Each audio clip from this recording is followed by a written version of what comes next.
lot of people come up to me that say they love the game, and it made them love the band even more.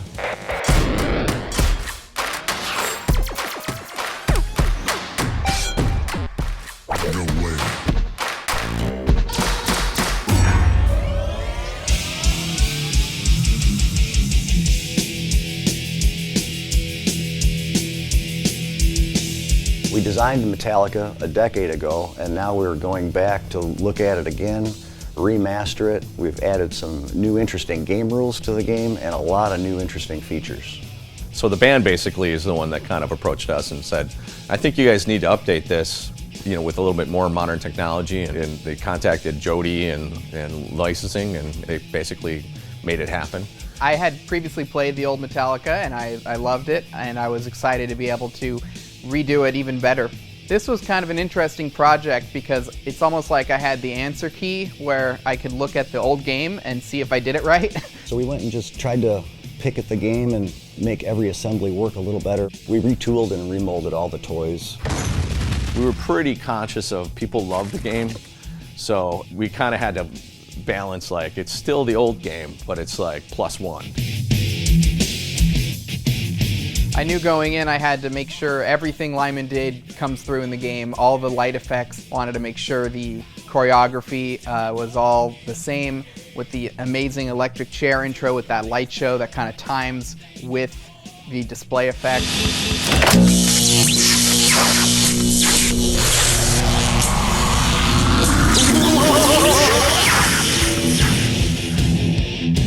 People ask me, how come Sparky changed? And I said, well, he's been in an electric chair for 10 years and all of his flesh burned away and he's a skeleton now.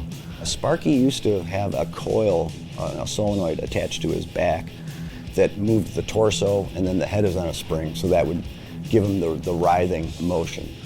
This time I actually took the whole chair assembly and bolted it to a bracket, and it's hinged on the playfield, and I have just an up post that pushes it that makes the whole chair move to and fro. This time around we had some UV light that helped us make the display effects and light shows even better. So when Sparky's rocking in his chair, in addition to getting lights on him, he shows his skeleton real quick, and that was really cool to work on. The disappearing ball mechanism, we changed the spring and we changed a little bit of the assembly.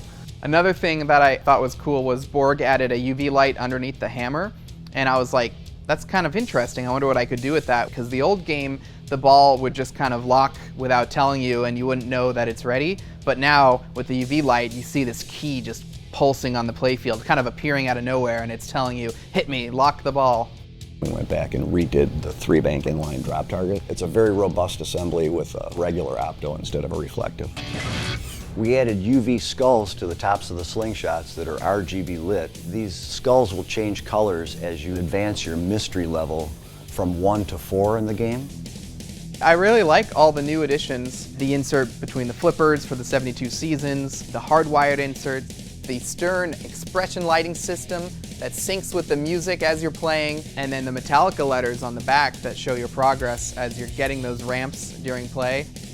The original version of Metallica didn't have Insider connected. So now if you log in, you can save your progress on all the items you've collected across games, use them to play challenge modes, or save up to play the end of the line wizard mode. We added quite a few songs to the game. 72 Seasons, Lux Eterna, Darkness Had a Sun, and then we have Hardwired to Self-Destruct. In the name of desperation, in the name of wretched pain, in the name of all creation, count insane, we're so fucked, shit out of luck, hardwired to self-destruct, go!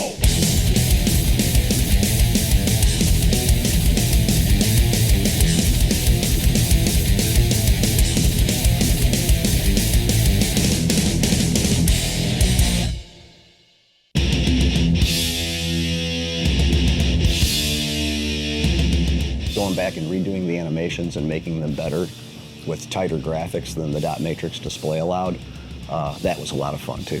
The animation turned out really great. It's stunning to look at, and it really fits with the whole theme of the game. They came to me and said, hey, it should be really easy, just, spruce it up.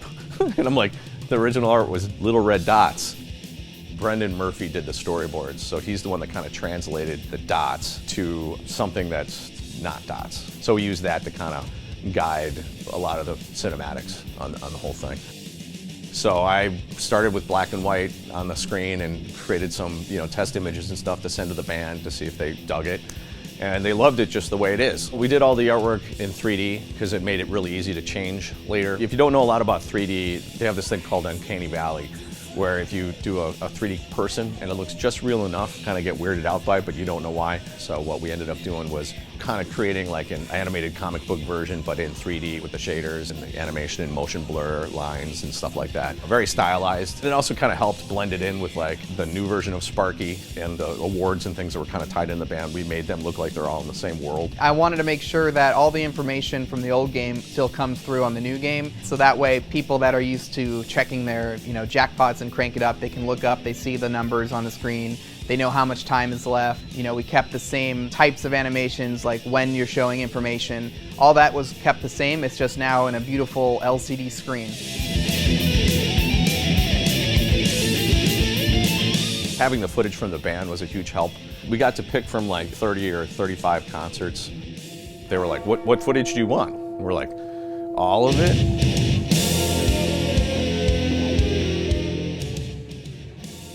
Oh, the concert footage is great. I went through libraries of footage for each of the songs and picked the best videos that I could find.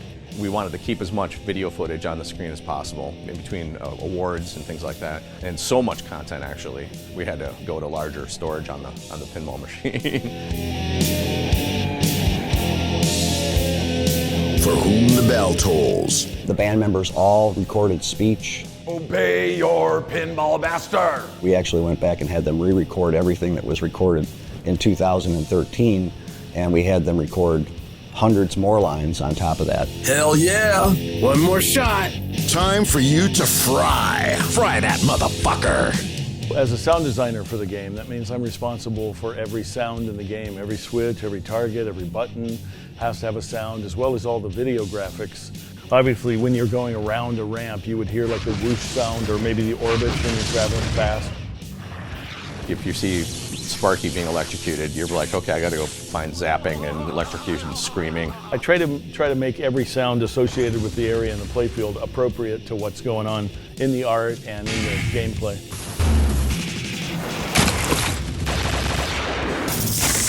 It was really easy working with Jerry. I would just send him animations and he'd send me really cool sound effects. Whatever I do for sound has to match what's happening in the videos. All the action and everything I have to choreograph with whatever's on the video screen. So I love doing that. That's one of my favorite things, to match sound to the animations.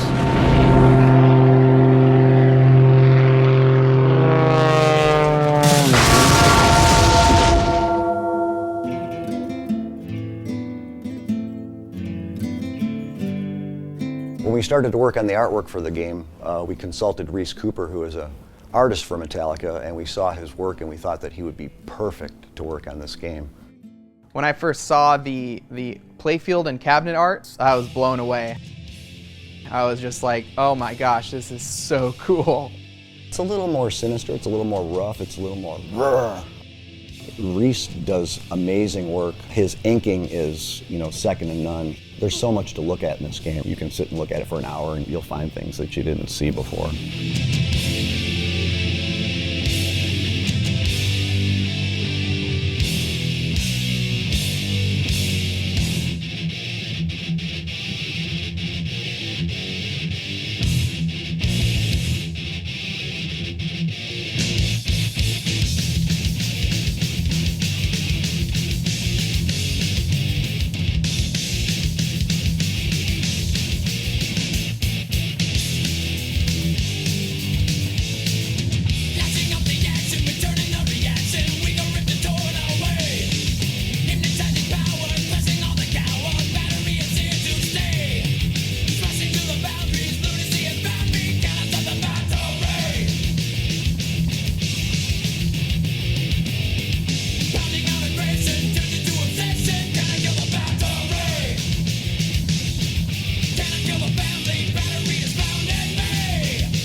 was really cool to be here basically the day after the game got announced and seeing people walk into the factory and see it with their own eyes. When we had the people come for the Expo tour, people were coming off the end of the tour and walking over and crowding around the game. It was a great opportunity for me to be there on the factory floor, watching all the people come in. They were asking me questions, talking with John. And I was chatting with people and talking with people and showing them the new features. The response was just amazing, even more so than I thought it would be. People were very happy we didn't try to reinvent it entirely. Metallica just has everything you want in a pinball machine. It's got the risk reward of the different multi-balls that you can work towards, and then when you're playing it, you're jamming out to one of the best bands of all time. The game has a lot of personality. Everything that we put into it, we tried to just make it bigger, better, stronger, and faster, and prettier. We're really happy with it. I think it turned out pretty good.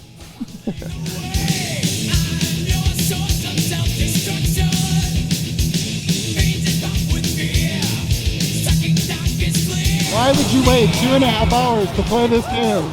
Because it's Metallica? That's why.